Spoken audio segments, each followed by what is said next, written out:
Howdy ho, you dirty mother lovers, welcome to VoiceyHere. This is your host, Captain Zach, and today's subreddit is r/EntitledParents. Don't forget to like, subscribe, and hit that bell to never miss an episode. Okay, so today we're reading one story because it's very long, and it's called Entitled Aunt Thinks That Because We Are Family, I'm Her Personal Slave. Backstory: I was 15 and I got my first job. I worked at a commissary as a bagger. For those who don't know what a commissary is, it is a grocery store or restaurant on a military base. Remember that part. I was super excited for my first job. I could finally make my own money and not ask my parents all the time. Until it happened. The moment my entitled aunt realized I worked in a grocery store, she made me do everything. Bag/pack up her groceries, find her foods whenever we are there while she sits on her phone. I was her little maid, or her slave, as she told me. Not once she did anything, nor let her son, he's not entitled, do anything while I'm around. Here's the story. There's me, entitled aunt, nice cousin, amazing manager, cool coworker, mother. Part 1. The start. The moment I turned 15, I went to browse jobs because I always wanted to make my own money. I looked extremely young. I'm part Asian, and my family, when we get older, don't age or we age incredibly slow. So we have baby faces in my case. I looked like I was fresh out of middle school. So many people didn't believe that I was 15. I asked all over the place. The Burger King that was hiring, Chipotle, Target, Walmart, etc., etc. But every time I was met with a stern no from the employees and the managers of the place. I was getting really upset. I know that there were places that were hiring at 15 years old. I've looked it up. Until while walking into the commissary with my mom,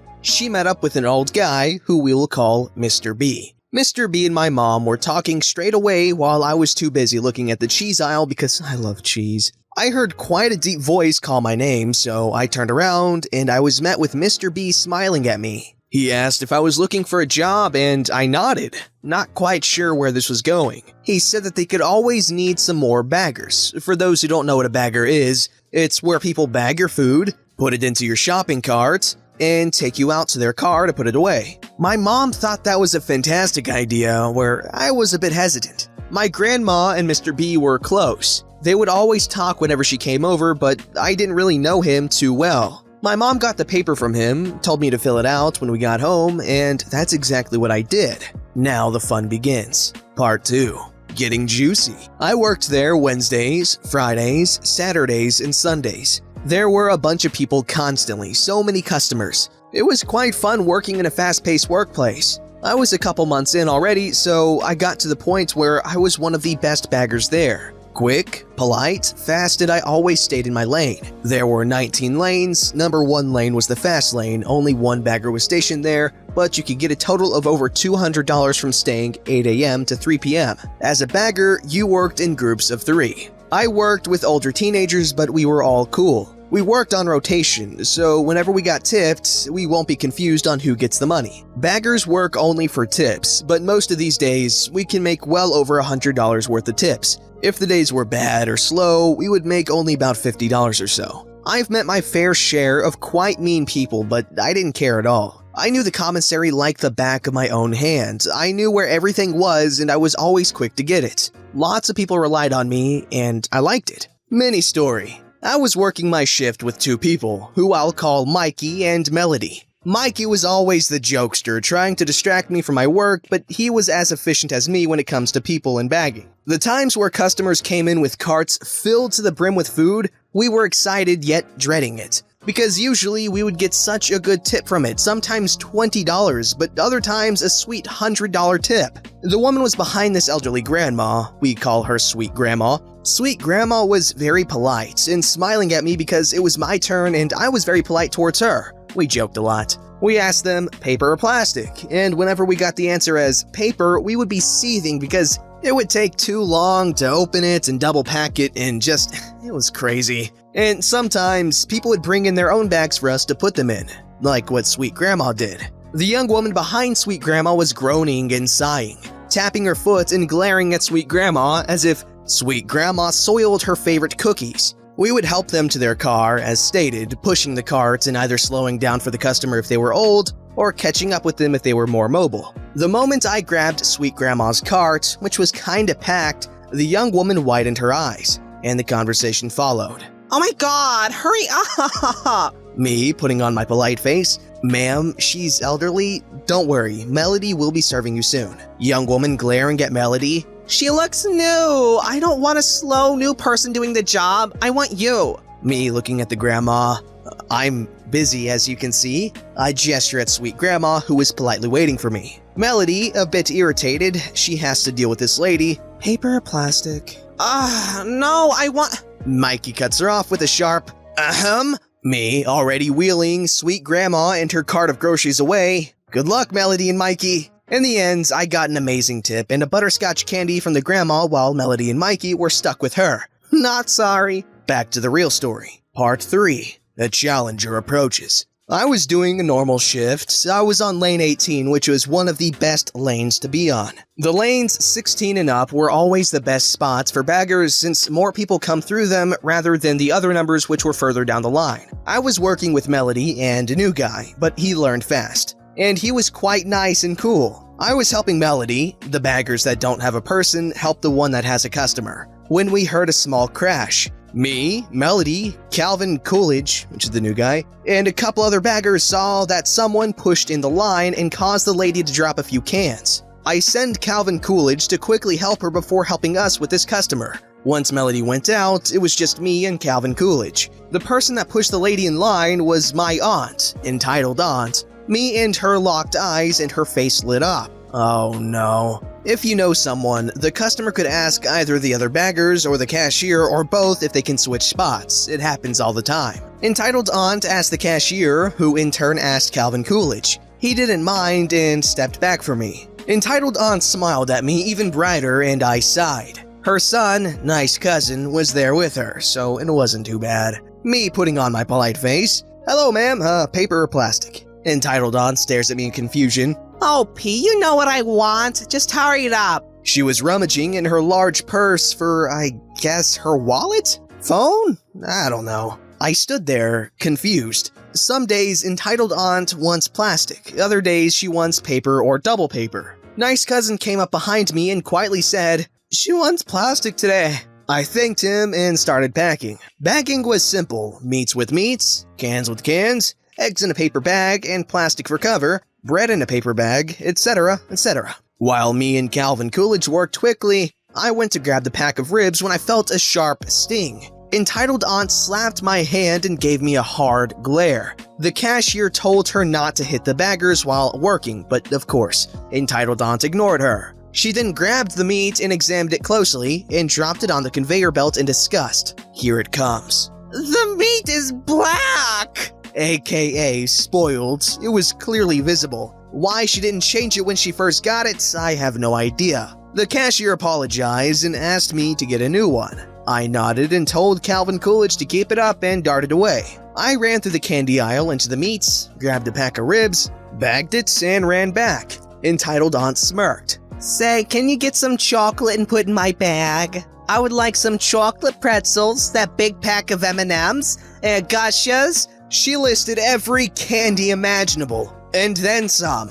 As a bagger and a worker, I nodded, grabbed a handheld bag and gathered it all. Once I came back, I was catching my breath. Melody came back and boasted at how she got $15. Before I gave it to the cashier, entitled aunt snatched it and looked to see if all the candy was in there. It was, but she scoffed. Entitled aunt glared at me. Where are the gushers? Go put this all back right this instant. I was too tired from running around the store. Not that athletic. Me out of breath.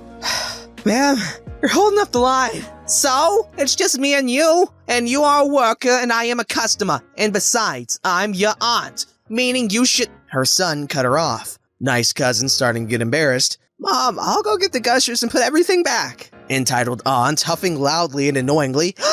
No, nice cousin. OP is a bagger. She can handle it. Now, get my gushers. I sent Calvin Coolidge, so me and Melody worked together. The line was getting longer and people were getting impatient, but entitled aunt was getting impatient with me. Now everything I do, she critiques. No, I want the eggs with the bread. OP, that's wrong. Don't just throw the tomatoes in, useless kid. The cashier and I looked at each other. I didn't mind the way her face said, "Is this lady serious?" This wasn't even her full fury. Finally, we packed everything. Nice Kid grabbed the cart, but his mother grabbed his arm and yanked him. Entitled Aunt glaring at Nice Kid. No, OP is a bagger. Now come along. I didn't argue. I grabbed the cart and went out. The air was cold and it felt nice, but the heat radiating off of Entitled Mother was getting hotter by the second. Then it happened. Now, since you got my cart, come home with us. I looked at her as if she was stupid. She's kidding, right? Entitled Aunts. I can't do that. I still have over 5 hours of work. There are others in need. I can't just leave. Entitled Aunt rolled her eyes. Yeah, sure. Oh, we're here. Put everything in the back. I did. The trunk of her car was filthy. It made me so sick. As a bagger, I've seen many types of trunks, but Entitled Aunt's was the worst. I was placing it all in as Entitled Aunt hovered over my shoulder. Nice Cousin was on standby. The moment I grabbed the eggs, when I placed them down, I felt a stinging pain on my hand. Entitled Aunt slapped me. Confused and shocked. Ow! What the hell was that for? Entitled Aunt starting to growl at me. 1, don't curse at your family. And 2, what did I say? No eggs on the trunk floor. You could break them. Ma'am, you never... She cut me off. Entitled Aunt huffing angrily. There goes your tip. Nice Cousin. Take the eggs and the bread before she ruins it. Terrible baggers, I swear. I sighed, clenching my teeth. I finished quickly, wanting her to stop staring at me as I worked. The moment I closed the trunk and grabbed her cart, I wasn't expecting a tip from her anyways, when I felt a pain on the back of my head.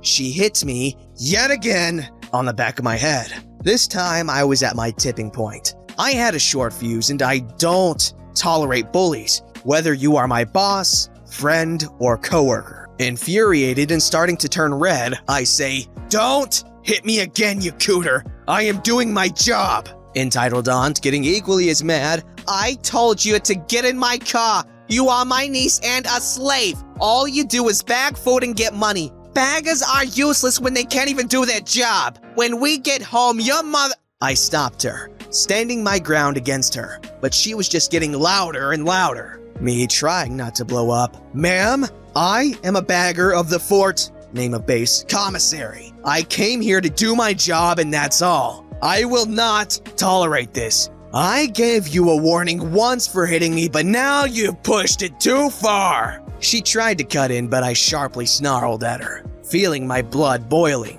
Entitled Aunt was like this with everyone, and I have had enough of it. I am getting my manager and the police for assaulting a worker. Now, good day! I went back, fuming and red. Awesome Manager and Calvin Coolidge were actually waiting for me outside. I went up to them trying to put on my best smiling face. Calvin Coolidge very understanding. "It's okay, don't put on a fake smile. I came out here with Awesome Manager because you were taking too long getting back. The camera on the outside of the building caught everything. The arguments, her hitting you." He trailed off, looking at our amazing manager. He's very understanding, and since he was like my grandma's and manager's good friend, he looked at me with a kind expression, but was talking kinda stern. "I heard everything. You shouldn't have cursed at them, but it was all caught on camera. I called the police because I later found out from the other baggers that she has been hitting them for a while now, mostly to our newer workers. I'm sorry about it." Me, pleasantly surprised. "Oh, no worries. Thank you, Amazing Manager." Amazing Manager patting my shoulder. "You are a great worker and you stood up for yourself. I'll tell your manager the truth if Entitled Aunt decides to spread lies about you."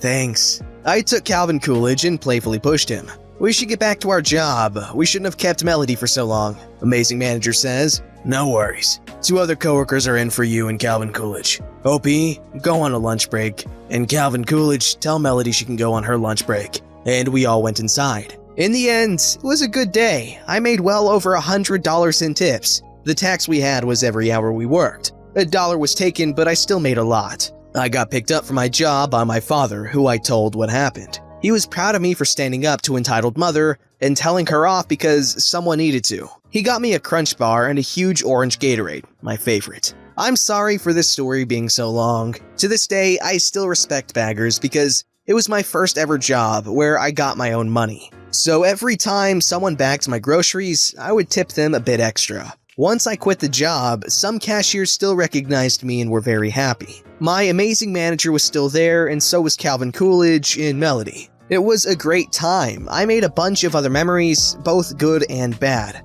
I'm sorry for the typos. Thank you for reading my story. Okay, so I kind of forgot halfway reading through the story that CC stood for cool coworker and not Calvin Coolidge, but I'm keeping it in because Calvin Coolidge is very irrelevant to the story, so kind of funny to me. Don't forget to like, subscribe, and hit that bell to never miss an episode.